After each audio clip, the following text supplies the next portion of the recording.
Baik pemirsa, Anda kembali di Damai Indonesiaku. Setelah tadi Bunda Yati memberikan tausiah betapa indahnya ketika kita mempunyai akhlak yang indah dalam bertetangga dan juga berperilaku kita dalam bertetangga. Lalu bagaimanakah kita adab dan juga tuntutan kita dalam bertetangga dalam Islam? Insya Allah Ustazah Kotrunada akan menyampaikan kepada kita semua di segmen ini. Selamat mengikuti.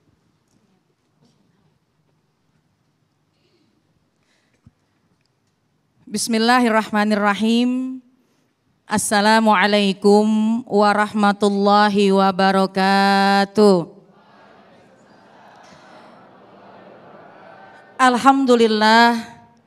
Alhamdulillahilladzi ja'alana wa iyyakum minasyakirin.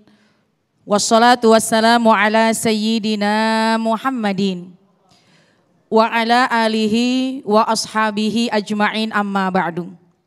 Subhanaka la ilma lana illa ma'allamtana innaka antal alimul hakim. Rabbi syrah li sadri wa yassir li amri wahlul uqdatam min lisani yafqahu qawli. Sadaqallahul azim. Alhamdulillah, hari ini kita berkumpul dan tentunya yang sama-sama kita hormati sahibatul majlis, guru kita Bapak Kiai Haji Umar Fauzi, juga Al-Mukarram Wal-Muhtaram Bapak Kiai Haji Fauzi dan juga Bapak Kiai Haji Ahmad Ghazali beserta para asatiz dan asatizah. Mudah-mudahan seluruh yang hadir di sini Allah limpahkan cucuran rahmat berkah. Khusus guru kita Bunda Yati beserta Mas Sofyan, terima kasih. Para jamaah sekalian, para pemirsa dan para alim ulama, kita membahas mengenai masalah jiron. Kita membahas mengenai masalah tetangga.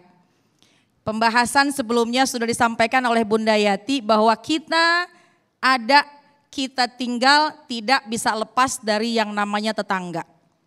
Tetangga, para ulama mengatakan 40 rumah dari rumah kita dari segala arah. Depan, belakang, kanan, kiri. Ibu nanti pulang dari sini hitungin 40 rumah dari 40 rumah dari setiap sisi. Tandain mana jiron kita, mana tetangga kita. Alhamdulillah, hidup bertetangga diatur dalam Islam. Bahkan diriwayatkan Sayyidah Aisyah radhiyallahu anha bahwasannya baginda Rasulullah sallallahu alaihi wasallam pernah bersabda, "Mazala Jibril yusini bil jari hatta zonantu annahu sayyuwarrithuhu." Kata baginda Rasul, seringkali malaikat Jibril alaihissalam mengingatkan kepadaku, kata baginda Rasul, untuk berbuat baik selalu kepada tetangga. Sehingga aku menyangka, kata baginda Rasul, ini tetangga ini mendapatkan hak waris. Karena saking utamanya. Bahkan ketika kita mau cari rumah, ini baginda Rasul menganjurkan al-jar qoblad dar. Yuk lihat dulu tetangganya sebelum kita menentukan rumah. Karena kalau kita sudah lihat bagaimana lingkungan, bagaimana tetangga, insya Allah akan terjaga, terbina hablum minanas kita dengan sebaik-baiknya. Banyak sekali adab-adab kita bertetangga. Yang pertama, sering kita dengar bahwa kalau kita masak itu dibanyakin kuahnya. Ibu di rumah masak semur ayam, semur daging. Dibanyakin kuahnya. Kalau ibu banyakin kuahnya, itu ibu menjalankan anjuran baginda Rasulullah Sallallahu Alaihi Wasallam. Kenapa kita harus banyakin kuah ketika kita memasak? Karena ibu, aroma kita memasak terdengar, tercium. Bukan terdengar ya, tapi tercium oleh tetangga.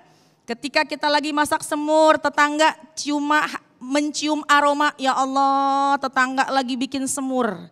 Ada harapan yang dinantikan oleh tetangga kita, yaitu kalau mencium aroma masakan. Jadi ibu, kalau kita lagi masak, banyakin kuahnya, kemudian kasih tetangga kita kuahnya.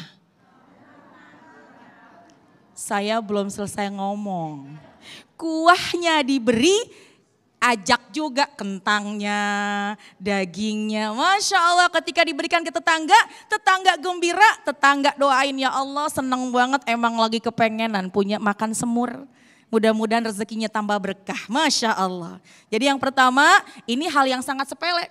Tapi sering terjadi pada kehidupan kita kalau kita masak mengeluarkan aroma yang sedap, nah pikirkan tetangga.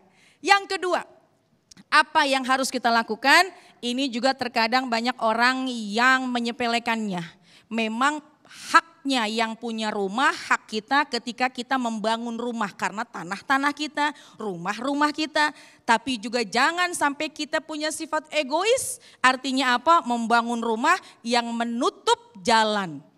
Membangun rumah yang menutup ventilasi udara tetangga. Akhirnya kita jadi orang yang zalim. Na'udzubillah wa iyadzubillah. Kalau pengen bangun rumah juga punya sifat empati. Kalau bangun tinggi-tinggi akhirnya terhalang tetangga. Kalau punya bangunan kita terlalu tinggi sehingga menghalangi udara masuk ke dalam rumah tetangga juga nanti jadi zalim. Hal sepele ini juga harus diperhatikan. Yang ketiga, dalam kehidupan sehari-hari kita pasti suka bikin acara. Yang acara biasanya perlu halaman depan, tamunya banyak, agak ke samping, pantes. Kalau sekiranya sebelum kita membuat acara, coba kita izin kepada tetangga. Mohon izin, besok saya mau hajatan, sepertinya rumah juga agak ditutup, saya mau pasang tenda. Kalau kita beritahu di awal, maka tetangga akan bersiap. Kalau dia mau pergi, maka dia akan atur sebaik-baiknya. Dia punya kendaraan, dia akan keluarkan lebih awal sehingga tidak mengganggu tetangga kita. Ini hal yang sering kita alami. Jadi apapun yang kita lakukan, anggaplah tetangga ini bagian dari kehidupan kita. Yang keempat, yang juga jangan sampai lupa, kalau tetangga lagi sakit ditengokin, dijenguk. Tentu kalau menjenguk ada adabnya.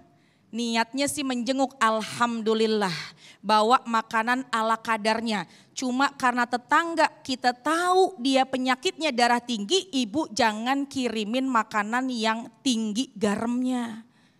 Atau yang kedua, ketika kita menjenguk tetangga, ucapkanlah kalimat-kalimat yang menyejukkan hati. Jangan sampai jenguknya dilakukan, akhirnya lisannya tidak bisa dijaga. Bismillahirrahmanirrahim. Assalamualaikum. Waalaikumsalam. Ya Allah senang banget ditengokin sama tetangga. Iya, sakitnya apa? Ini dada saya sesak banget.